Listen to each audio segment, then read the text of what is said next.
है। कैसे हैं? उम्मीद करते हैं मजे में होंगे। दो मैट्रिक्स का मल्टीप्लिकेशन गुना कब पॉसिबल होता है, कैसे होता है जानिए। सबसे पहले जब ये दो मैट्रिक्स का आपको गुना करना हो, जब दो मैट्रिक्स को आपको मल्टीप्लाई करना हो, तो सबसे पहले आइए आप कि इसका ऑर्डर जानिए, कोटि जानिए कि इसका ऑर्डर क्या है, कोटि क्या है। इसमें जानना हो कोटि तो उसके लिए जानना होगा रो की संख्या और कॉलम की संख्या। तो इसमें रो की संख्या कितनी है? 1 2। इससे बिफोर पहले वाले वीडियो में हम आपको बता चुके हैं कि रो पड़ी रेखा को रो, खड़ी रेखा को कॉलम कहते हैं हम अपनी भाषा में।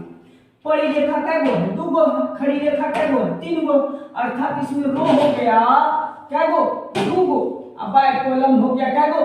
3 गो। अतः इसका ऑर्डर कैसा है? 2/3 के जैसा। जब इसके बाद वाले में आते हैं इसका ऑर्डर कैसा है? इसमें 3 गो रो है और 2 गो कॉलम है, अर्थात इसका ऑर्डर हो गया 3/2 के जैसा। समझ में आया? अर्थात ऑर्डर किसी भी मैट्रिक्स का ऑर्डर आप कैसे निकालेंगे? उसमें रो की संख्या बाय कॉलम की संख्या, वही उसका ऑर्डर कहलाता है। चलिए अब आप जानिए कि ये दो जो लिखे थे वो आप किसकी संख्या लिखे थे? रो की संख्या, ये कॉलम की संख्या, ये रो ये कॉलम की संख्या। इसका कहना था कि यदि पहले मैट्रिक्स के कॉलम की संख्या एवं दूसरे मैट्रिक्स की रो की संख्या आपस में अगर इक्वल हो ना तो ही गुना संभव है, नहीं तो संभव नहीं है। समझिए आराम से, समझ में नहीं आए तो पूछिए।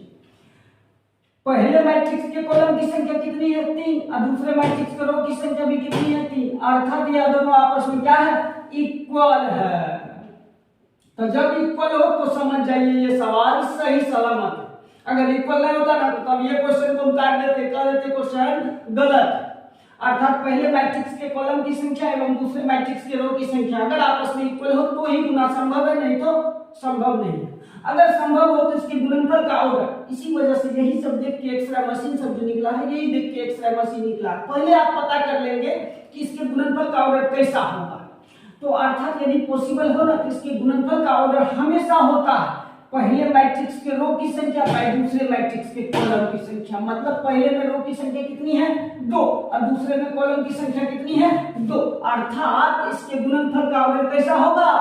2/2। जुट्टे का खींच के रख देते बहुत बड़ा, बाद में पता चलता नहीं बहुत छोटा सा आंसर होगा तो दिक्कत। इसीलिए हमको पता करना था कि कैसा इसका गुणनफल होगा, तो पता तो चला 2/2 के जैसा। 2/2। अब आप देख सकते हैं किसी किसी माँ बाप को देखिएगा तो निर्माई सनत धिया पुता होता है, निर्वाच सनत धिया पुता होता है। तो वही वजह है। देखिए इसका ऑर्डर कैसा था? 2/3। इसका ऑर्डर कैसा था? 3/2। ना तो इसके जैसा हुआ ना इसके जैसा हुआ, विचित्र हो गया। अर्थात इसके गुणनफल का ऑर्डर कैसा होगा? 2/2। अब आते हैं गुना करते हैं। गुना कैसे करते हैं? तो एक के परी दूसर के खड़ी में घुस जाते हैं और कुछ नहीं करते। एक के परी लीजिएगा दूसर के खड़ी लीजिएगा, दैट मींस एक का रो लीजिएगा दूसरे का कॉलम लीजिएगा। लेकिन फर्स्ट को फर्स्ट से गुना करते चलिए, सेकंड को सेकंड से गुना करके जोड़ते चलिए, थर्ड को थर्ड से चलते यहां लिखेंगे तो ये तो रो बदल गया, रो बदल गया तो आप भी बदल लीजिए रो, लेकिन कॉलम वही रहेगा। फर्स्ट को फर्स्ट से, सेकंड को सेकंड से, थर्ड को थर्ड से। समझ में आ रहा? फर्स्ट को फर्स्ट से, सेकंड को सेकंड से, थर्ड को थर्ड से। फर्स्ट को फर्स्ट से, सेकंड को सेकंड से, थर्ड को थर्ड से। जोड़ने घटाने तो सबको आता है। 2 4 4 6। अर्थात हमको पहले पता चल गया था कि इसके गुणनफल का ऑर्डर कैसा होगा?